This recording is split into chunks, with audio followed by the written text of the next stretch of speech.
Prej fillimit e deri tash në inkuadrimin e Superligës e kam pas një farësuriet gatshme për të sigurt me një synim qartë për më inkuadru në Superligën e Kosovës. Tash kanë dalë, vjen mirë që pas këtyre investimeve, pas këtyre përpjekjeve në fund ja kanë arrit qëllimit me më inkuadru në Superligë, por tash në Superligë i pret një botë tjetër.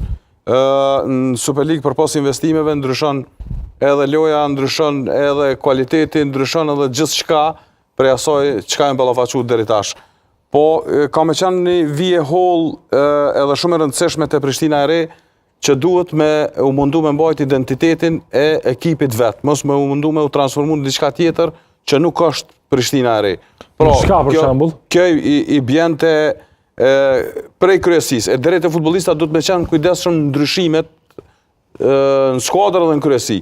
Që në mos në skuadër, e përmendi Erdini ma herët të skuadra e Suarekës që është fut në investimet mëdhaja. Do me thonë futbollit ta dëshmon që jo gjithmonë parja ta sjell suksesin, investimet e mëdhaja ta sjellin suksesin. Pra, në këtë pikën mendoj që Prishtina e re duhet me qenë jashtëzakonisht e kujdesshme në ndërtimin e ekipës për Superligë dhe frymën që kam ja dhënë. Duhet me mbajt frymën e skuadrës që ka pas deri tash nëse don me qëndru në Superligë dhe mendoj që synimi i tyre në sezonën e parë duhet me qenë stabiliteti financiar dhe e dyta duhet me qenë qëndrimi në Superligë. Nuk besoj që Prishtina e re duhet me ulshu në aventura me kërku diçka ma shumë.